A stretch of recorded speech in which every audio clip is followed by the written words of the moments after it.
Bom dia a todos e a todas. Obrigado pela presença aqui da Jéssica, Cindy, o Lucas, Marlon, Luca, Eduardo, Samuel, Gabriel e Otávio. Obrigado pela presença de vocês aqui nesse encontro. É sempre bom poder interagir com vocês, né, nesses momentos. Vamos começar mais uma aula do componente curricular de Filosofia 3, no curso técnico integrado em Informática. Bom, lembrando sempre, né, a gente estamos tratando nesse componente do tema da filosofia moderna. Filosofia moderna, aqui a gente fez dois grandes blocos de observações que a gente pode fazer, de aspectos que a gente pode analisar da sociedade moderna. É importante a gente sempre ter presente, né, que a modernidade é um período da história da cultura ocidental que transformou, revolucionou o mundo completamente, né? Nós vimos aqui algumas mudanças no campo epistemológico, no campo das ciências, no campo, né, da filosofia, com pensadores como Descartes, Hume, John Locke, Immanuel Kant. E na semana passada nós começamos a ver, já acho que ainda na outra semana, né, alguns aspectos políticos dessa mudança, né, da filosofia moderna. E o principal deles é o pensamento liberal que surge, né? Se a gente pudesse sintetizar tudo isso numa grande ideia, né, é que o Ocidente, aos poucos, foi abandonando um sistema de organização política pautado, principalmente na Idade Média, né, pelo poder divino, soberano, né, para um poder mediado agora pela vontade humana. Tá? Então, essa é a grande transformação. Isso mudou profundamente, pessoal, né? Isso é uma grande transformação na cultura ocidental. Né? Porque se a gente for analisar isso no Brasil, a gente pega assim esse fenômeno acontecendo com um certo atraso, vamos dizer assim, né? Porque o Brasil, como nós conhecemos ele mais recentemente, né?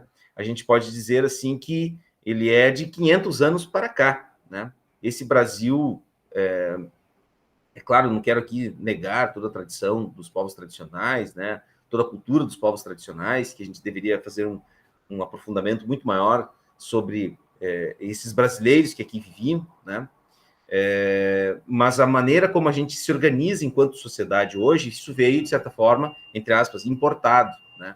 Nós precisaríamos fazer, de fato, um processo de apropriação dessa cultura, né? Considerando também os aspectos constituintes aqui do nosso lugar, dos povos que aqui habitavam, né?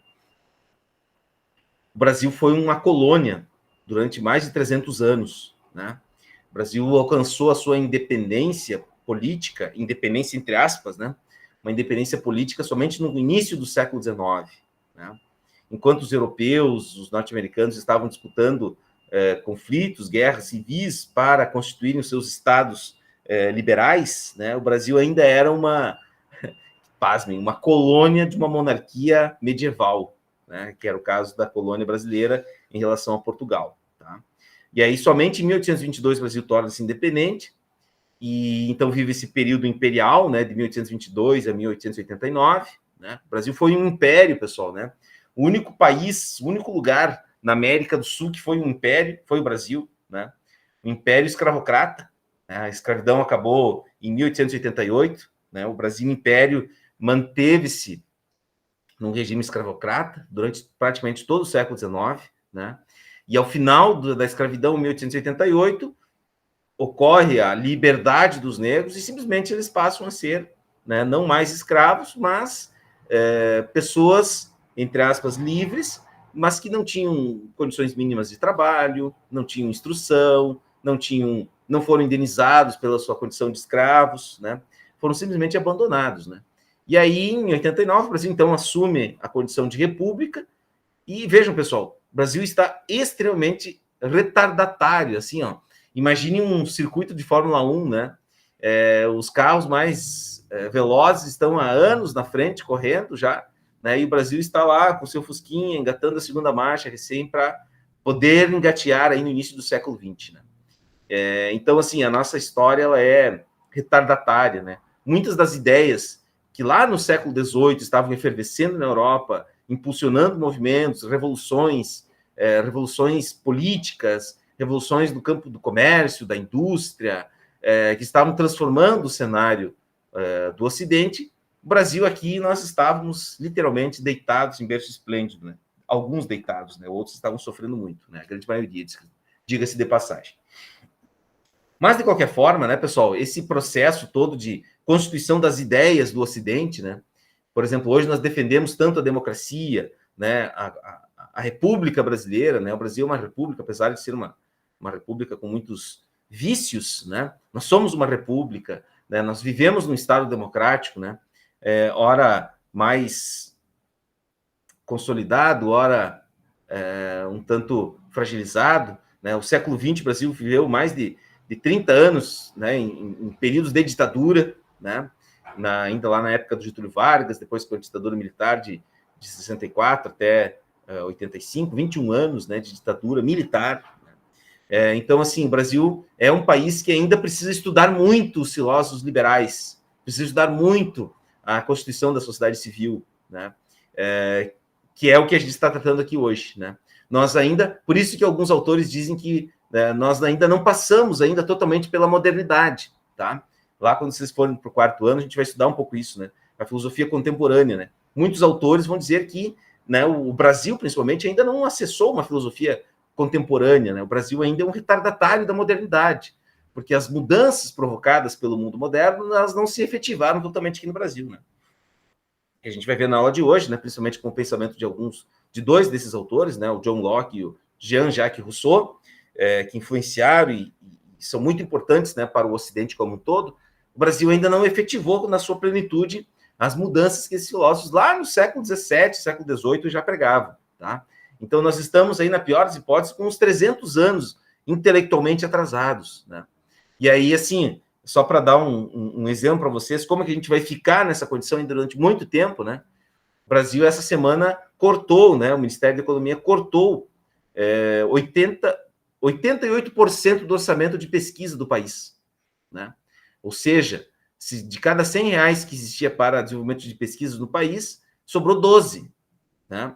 Isso significa que nós vamos continuar sendo um país retardatário, atrasado, produtor de matéria-prima, exportador de produtos, né, do setor primário, matéria bruta, petróleo bruto, ferro bruto, soja em grãos, né?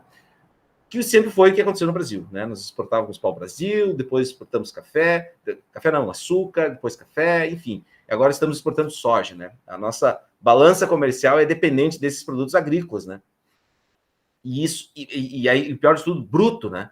O Brasil vende soja que nem colhe na lavoura, né? Sai da lavoura do caminhão, resseca ele lá num silo de soja e depois manda para a China ou para a Europa, né? Ou para outros lugares do mundo, para onde quiserem.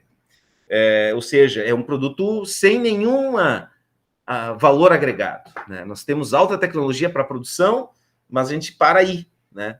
Produz uma que outra, né? Beneficia, faz um processo, talvez carne, né? Mata o boi, né? Mata o boi, não leva ele vivo, mas leva assim os pedaços de carne, né? A soja é a mesma coisa, a gente só seca a soja, não faz mais nada na soja, né? E aí a gente fica assim, remando, né? Não sai do chão, um governo pior que o outro, né? O Brasil não projeta um desenvolvimento, né? Apesar de no século XX nós temos algumas luzes disso, né, pessoal? Se vocês pensarem um pouquinho assim, nós fomos ao longo do século XX, né? Uma luz de esperança do mundo, né? Porque nós temos assim potencial, né? Se a gente parar e pensar assim que em nenhum lugar do mundo, pessoal, foi criada uma capital como no Brasil. O Brasil construiu uma capital nacional com a sede de todo o poder, legislativo, executivo, judiciário, todos eles localizados numa praça, pessoal. Isso é uma coisa revolucionária, nenhum lugar do mundo é assim. Brasília é uma cidade que não tem igual no mundo, não tem referência nenhuma no mundo parecida com Brasília, né? Se você pegar, por exemplo, a sede do governo da Argentina, a Casa Rosada, é inspirada num palácio europeu, né? Os outros países aí da América, todos eles estão na mesma coisa, né? Lá nos Estados Unidos, né? A sede do governo é inspirada no modelo greco-romano, né? E Brasília é uma coisa absolutamente nova, não existe nada parecido com Brasília no mundo, né? É algo assim que começou literalmente do zero, né? A interiorização, né, do Brasil por meio da capital, a cidade mais importante da cidade, do país, né? Mas, enfim, eu estou falando isso, né, pessoal, para vocês, assim, entenderem que a gente precisa, quando a gente vai olhar para a nossa sociedade brasileira, sob esse viés político, a gente tem que compreender que nós estamos com um gap, assim, distante, né? Nós estamos, de certa forma, atrasados em algumas conquistas da modernidade. Uma delas é no campo político, né? Nós temos uma democracia representativa frágil, nós temos um sistema republicano frágil, né? Nós não temos um Estado civil organizado plenamente, as nossas instituições elas estão sempre assim à mercê dos ímpetos, muitas vezes autoritários, né, de alguns representantes. Enfim, nós estamos tateando ainda, né, aquilo que outros países já consolidaram plenamente, né? É o caso, por exemplo, né, dos parlamentos. Tem problemas em todos os lugares do mundo, né? Mas assim, os parlamentos europeus são muito bem organizados, né? A democracia representativa ela tem um alcance mais profundo, né? Tem lugares como os países nórdicos, né, que eles já estão migrando para a democracia líquida, né? O que é a democracia líquida, né? É quando as pessoas decidem diretamente questões públicas, né? Elas estão sempre votando, né? Por exemplo, o Congresso lá agora ou faz um projeto de lei lá e ao invés dos representantes votarem, os cidadãos votam direto, plebiscitos, né? As eleições nos Estados Unidos demoram muito para sair o resultado, né? E aí elas ainda são em cartões em alguns lugares, né? Em papel, porque eles fazem várias perguntas, né? Nessa última eleição, o presidente, se não me engano, tinha mais de 60 questões que as pessoas respondiam. Não era só votar para presidente, né? Você fazia cada estado podia fazer perguntas, plebiscitos para o povo, né? E nós aqui não evoluímos nada nisso, né? Nós temos um congresso fisiológico, né, com partidos que não têm identidade, são mais de 30 partidos que não têm representação significativa, né? Na verdade, isso é resultado de um período em que quase não tinha partidos no Brasil. O Brasil teve 5 partidos em 1982, né, depois que acabou a ditadura militar, tinha 5 partidos políticos, 5, só 5, né? E uns partidos foram, olha que doido isso, né? Um partido, o MDB, na origem, ele teve que receber políticos da Arena, que era o outro partido, que só tinha um partido na época da ditadura militar, né? Aí surgiu um outro partido, para ficar mais ou menos equilibrado, eles mandaram uns políticos da Arena, que era a extrema-direita, ir para a esquerda, né? Só para ter mais ou menos o mesmo quórum, assim, né? Para não ficar tão feio, assim, né? Para vocês verem como que as coisas no Brasil elas ainda estão atrasadas, né, pessoal? As pessoas não gostam de falar em política no Brasil, né? Elas acham esse assunto chato, né? Elas não entendem muitas vezes, né, os conceitos. Então é nosso papel minimamente entender isso, né? Meu papel como professor também é explicar algumas ideias centrais, tá bom? Muito bem. Em função disso, né, eu falei tudo isso agora, né, e que realmente é importante eu falar, talvez eu não falei, né? Ainda, né? Mas vou falar. Vocês estão vendo a minha tela? Não, ainda não, né? Ainda não. Tá, deixa eu só abrir aqui o meu arquivo.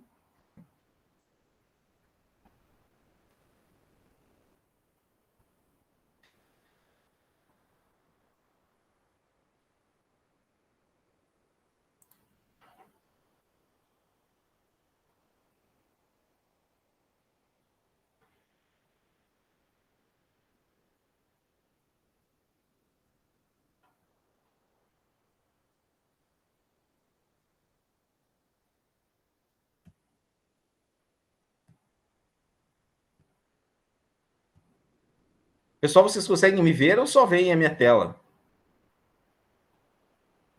Só a tela para mim. Tá, então eu vou ter que fazer uma outra coisa aqui. Pera aí. Deixa eu parar a apresentação. Ó, bugou de novo. Não sei o que acontece. Agora vocês não estão me vendo, né? Não. Não, nem os dois. Quer dizer, tem uma imagem colorida agora. Colorida, parece aquelas TVs antigas, né? É. Ah, agora ele não quer nem apresentar. Que legal.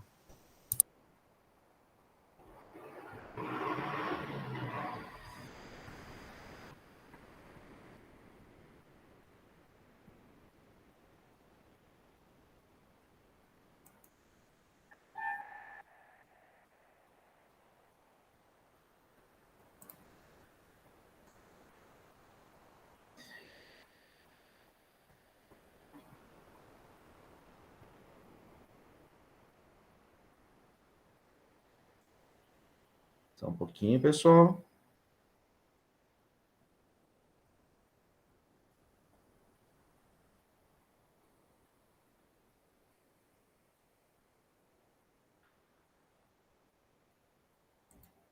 Eu vou tentar apresentar uma guia. Quando, se vocês visualizarem, vocês me avisam, tá bom? Não, não é aqui, é guia. Não é cancelar. Não é guia. É...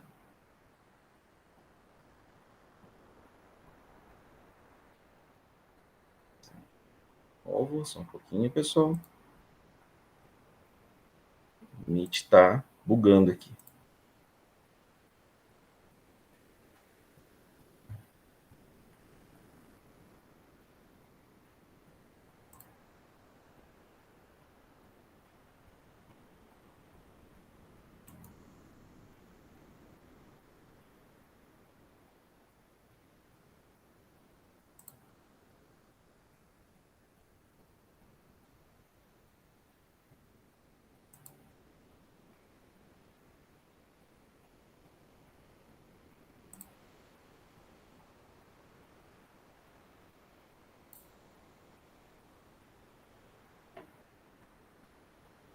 E agora, estão vendo a minha tela? Sim. Ótimo. Estão vendo só a minha tela, né? Isso. Não estão me vendo. Eu acho que para que a gente possa te ver, eu acho que é só tu ligar a tua câmera. Aí a gente consegue ver. Mas a minha câmera está habilitada. Então não sei. Eu também não sei. Mas, enfim, de qualquer forma, se vocês estão vendo a apresentação, nesse momento é o que importa, tá? Eu vou poupá-los de ver a minha imagem. Tá? Bom, mas enfim, vamos lá.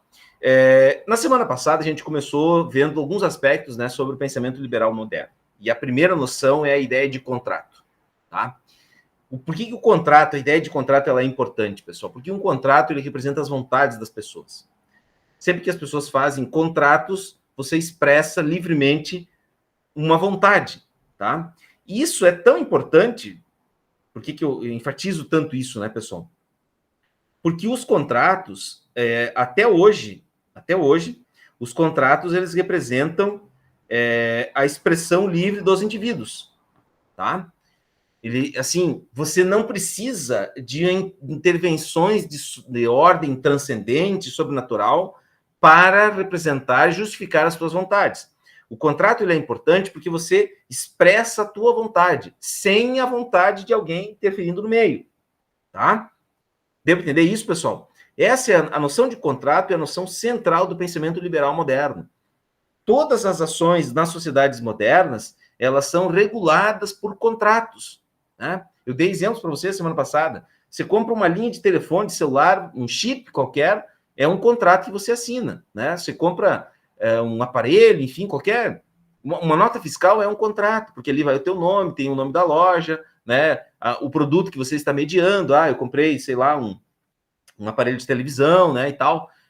Qualquer coisa que vocês façam hoje na sociedade, ela é mediada por contratos que expressam a vontade dos indivíduos, né?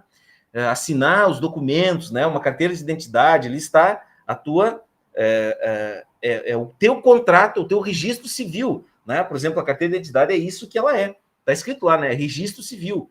Você é um cidadão, você faz parte de uma sociedade a partir do momento que você tem aquele registro geral ali, né? O RG, a carteira de identidade, né? O número da carteira de identidade, tá? Bom, então, a gente vai dar um passo a mais hoje e a gente vai voltar lá no John Locke. O John Locke era um filósofo empirista, lembram, né?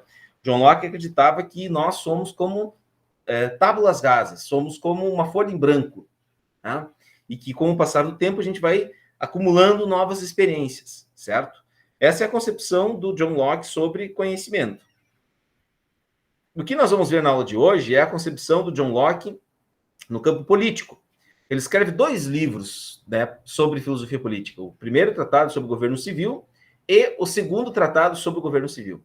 No primeiro tratado sobre o governo civil, ele define a sociedade civil como uma sociedade de direitos naturais, né?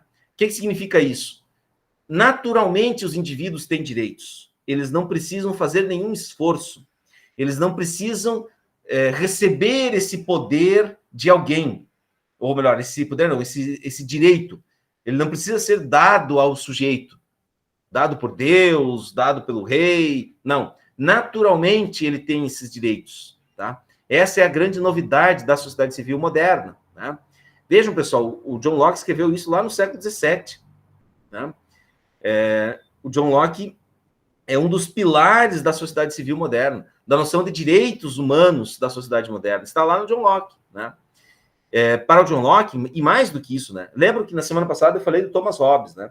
O Hobbes dizia que nós somos maus por natureza, né? Que os indivíduos viveriam num estado de guerra de todos contra todos, né?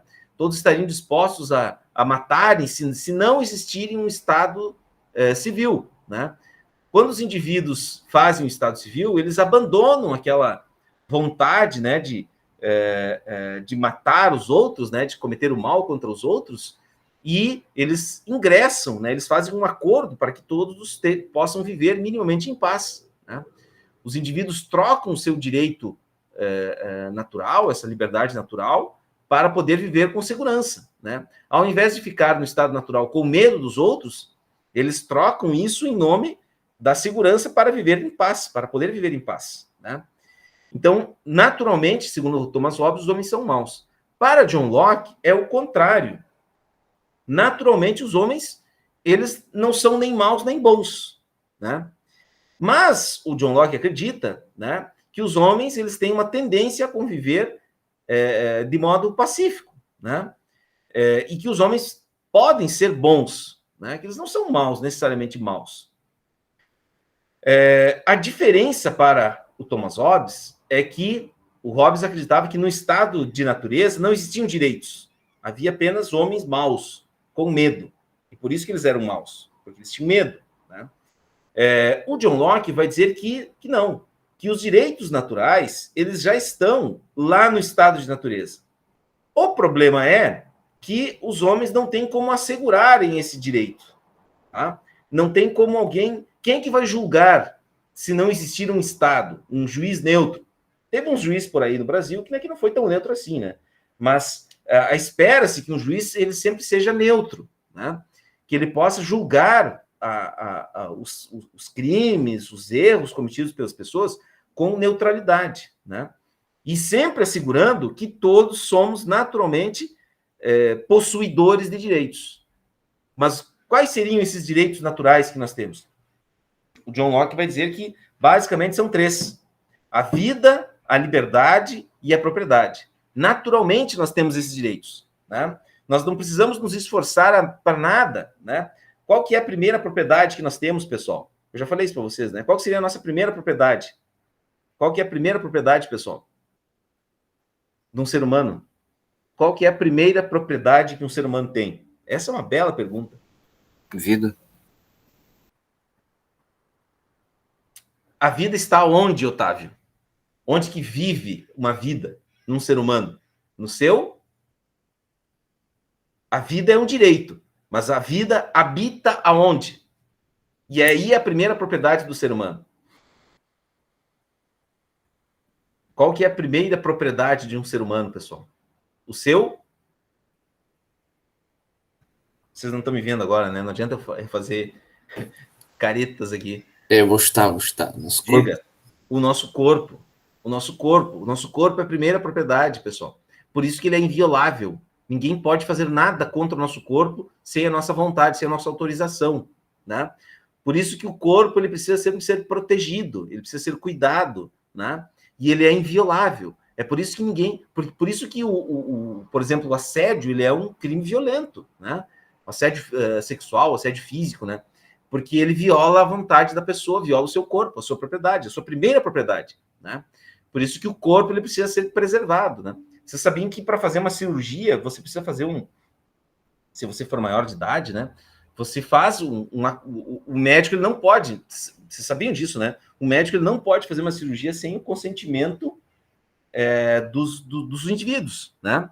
As pessoas elas precisam consentir para o médico. O médico vai fazer uma cirurgia, você consente se o paciente lá está impossibilidade de confirmar isso, o representante, né, um familiar, tem que autorizar. O médico não pode, porque um corpo ele é inviolável, né? Ninguém pode fazer nada contra um corpo.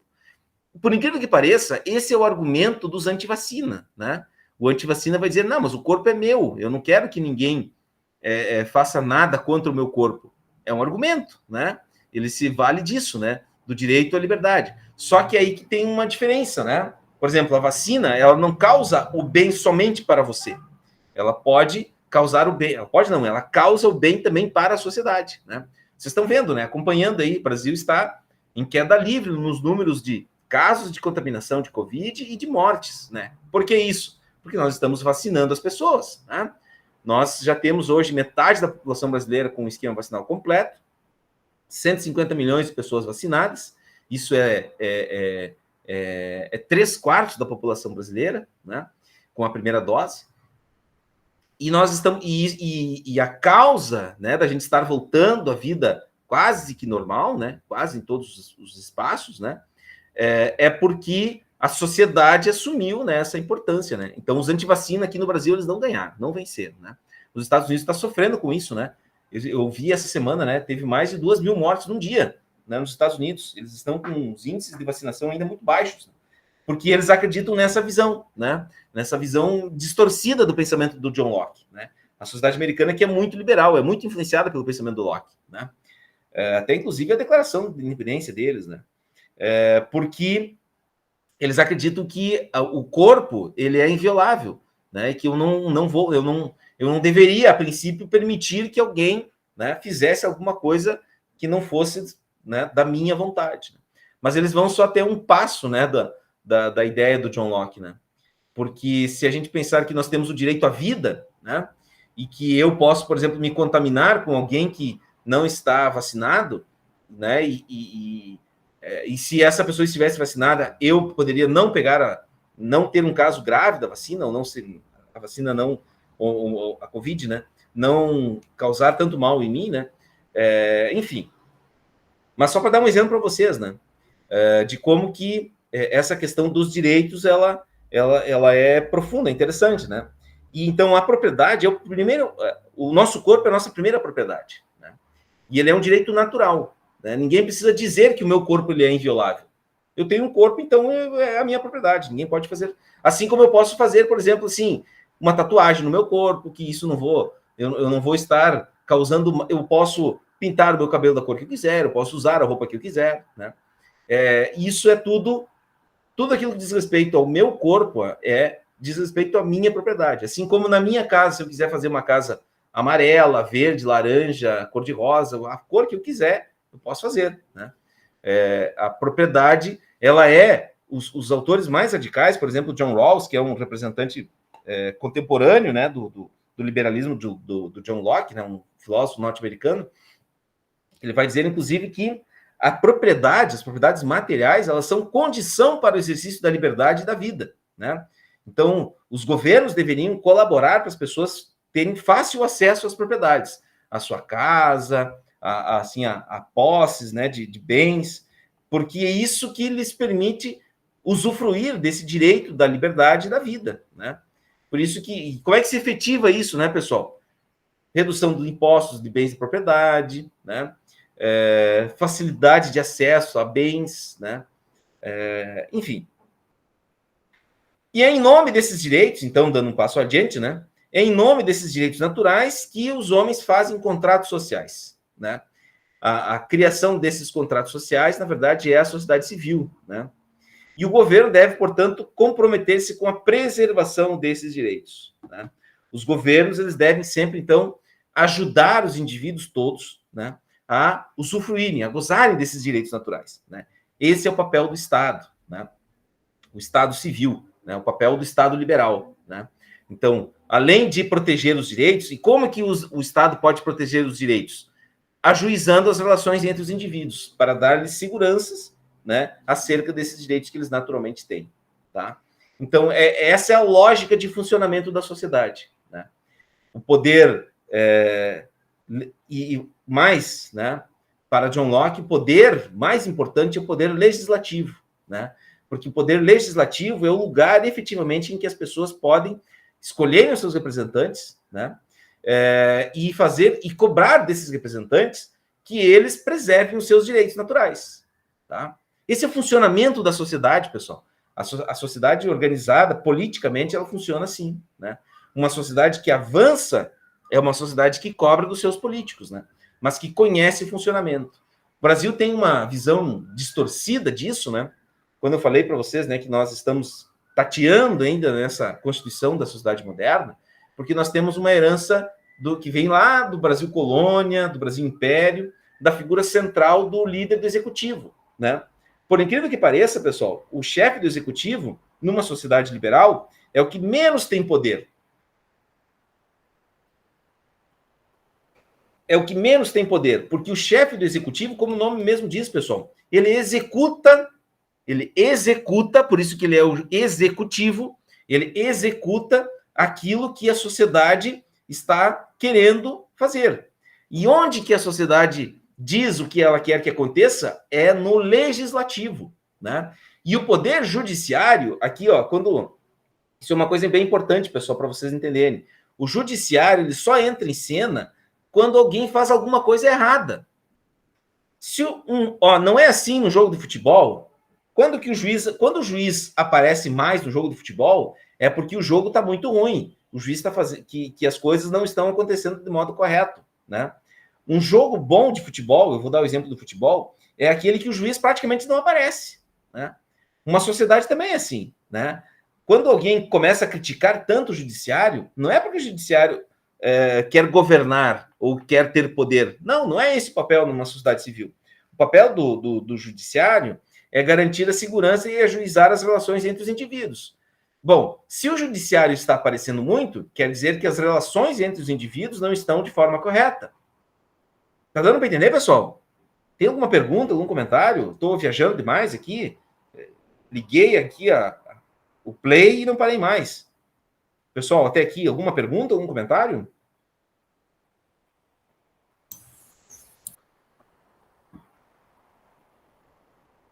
Pessoal, estão me ouvindo? Consegue me ouvir?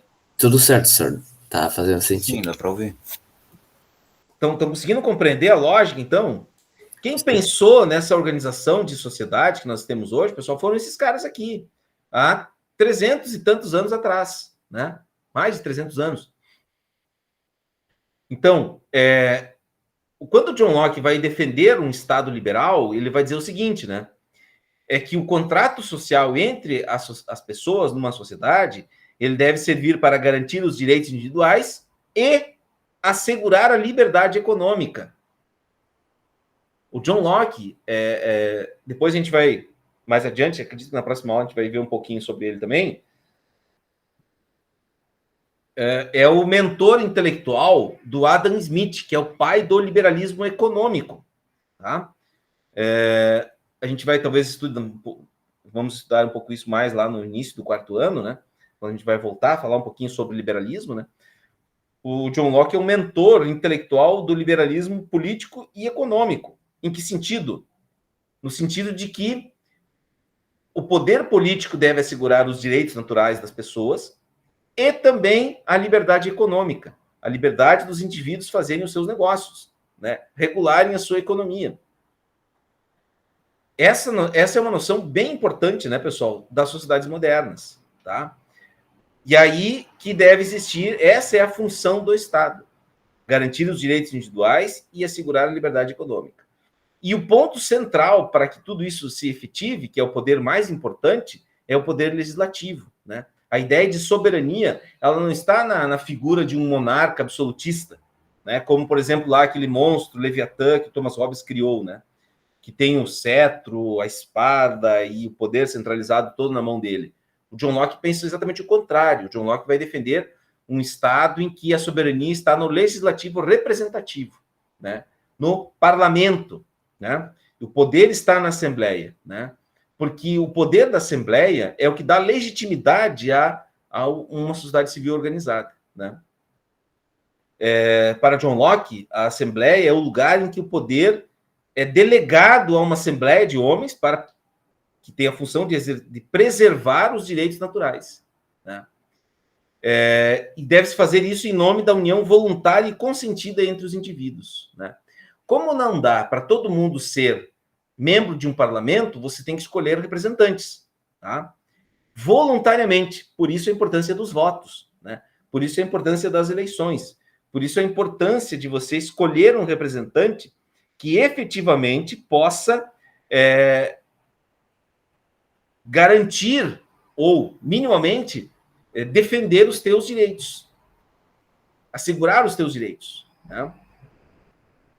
E a legitimidade, ela não vem de Deus, ela não vem de uma ordem sobrenatural ou transcendente, né? Ela reside e a sua origem está no consentimento entre os indivíduos que constituíram o poder dessa Assembleia, né? Então, por isso que é importante uma democracia, né? A importância da democracia, porque é ali o lugar em que você vai escolher os seus representantes, né? A democracia, quanto mais participação tiver dos indivíduos, mais legítima é essa Assembleia de Representantes, tá? E quando por isso que o sistema, né, os sistemas mais avançados, eles têm, por exemplo, o sistema inglês, né, o sistema político inglês, ele é de primeiro-ministro, né? É um parlamentarismo. Tem lá a monarquia, que são os chefes de Estado, mas o chefe político é o primeiro-ministro, né? E eles têm uma monarquia parlamentarista, né? Quer dizer o quê? Existe lá a Câmara, né, dos lords, né, que eles chamam, e essa Câmara ela é eleita pela sociedade civil. Ela é feita por meio de indicação da sociedade civil, por meio do voto da sociedade civil, né? E o mais votado, ele há um consentimento entre os representantes que ele vai ser o primeiro-ministro. E quando ele começa a não mais defender os interesses da sociedade, ele é deposto, né? Não precisa ter uma nova eleição, né? Se não, dentro de um determinado prazo, ele não for deposto, né? E aí sim aí vai ter, né, eleições. Mas se não, se ele, por exemplo, assumiu, agora, vamos imaginar um caso aqui parecido no Brasil, né? A gente não está mais satisfeito, né? No Brasil, no sistema presidencialista brasileiro, você troca um presidente por meio de impeachment ou por meio de eleições. Impeachment, né? O impedimento, né? Ele é impedido, isso está na Constituição, né? Quando ele comete algum crime, né? Mas ele não é impedido o julgamento dele é um julgamento político, né? Tem todo um embate aí entre os representantes da sociedade, né? Mas no sistema parlamentarista não precisa, né, você ter todo esse caldo, assim, né, todo esse processo, né? O sujeito começa a não cumprir mais, a Assembleia destitui o poder dele, né? E aí ela retira o poder, né? E pode, inclusive, o povo pode retirar o poder de toda a Assembleia, né? No sistema parlamentarista, né? A sociedade ela começa a fazer pressão, por isso que é importante a participação das pessoas, né? As pessoas começam, quanto mais elas participam, né? Quando elas se sentirem que a Assembleia não está mais garantindo o interesse da maioria, né? Quando ela começa a ameaçar a liberdade, o direito e os direitos naturais dos indivíduos, né? A sociedade pode depor essa Assembleia, né? A qualquer tempo, tá? Eu vou citar aqui uma passagem, né, do pensamento do segundo tratado sobre o governo civil, do John Locke, né, no capítulo 8, lá na seção 97. Diz o John Locke: e assim, cada indivíduo, ao consentir em formar um corpo político com um governo, coloca-se a si próprio sob obrigação em relação a todos os demais membros dessa sociedade de submeter-se à determinação da maioria e de aceitar suas decisões. Caso contrário, esse pacto original, pelo qual ele e os outros formam uma sociedade, não significaria nada. E não seria um pacto se ele permanecesse tão livre e tão sem obrigações quando se encontrava no estado de natureza, né? Ou seja, o John Locke vai dizer que o estado de natureza é um estado de liberdade. O estado civil deve existir para garantir essas liberdades que já são naturais, já estão lá no estado de natureza, né? E que, portanto, um momento em que esse grupo, essa sociedade, perceber que ela não está mais podendo exercer a sua liberdade, ela pode destituir essa Assembleia, né, e formar uma nova sociedade civil, né?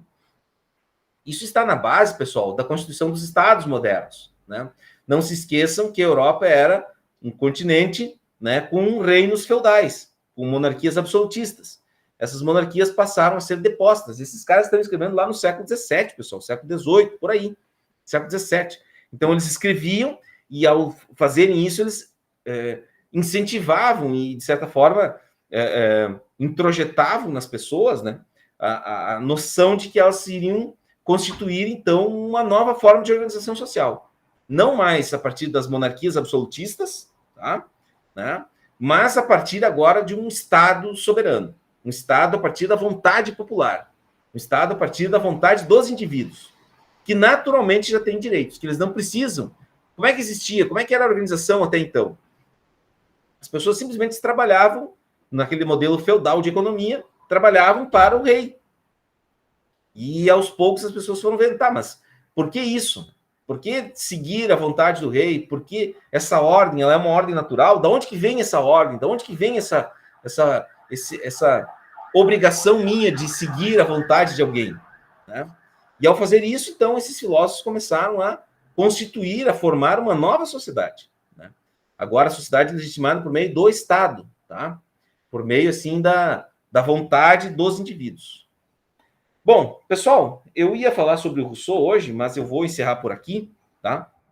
E na próxima aula, então, a gente fala do Rousseau e aí a gente vai encerrando por aqui aí as nossas obrigações. Certo, pessoal? Não sei se vocês têm alguma pergunta, algum comentário. Alguém teria alguma coisa para comentar, para falar? Certinho, senhor. Muito obrigado pela aula. Agora vocês estão vendo uma tela minha aqui, colorida, de laranja, vermelho, amarelo. É isso. Isso. Eu não sei por que isso acontece. Eu vou dar uma atualizada depois aqui no meu computador e ver o que se o Meet tem alguma configuração nova, coisas do tipo. Mas, enfim, pessoal, alguma pergunta, algum comentário?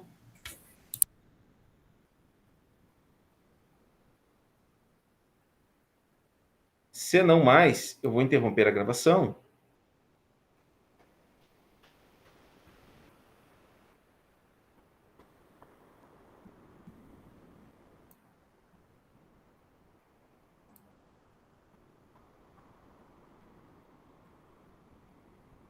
E aí a gente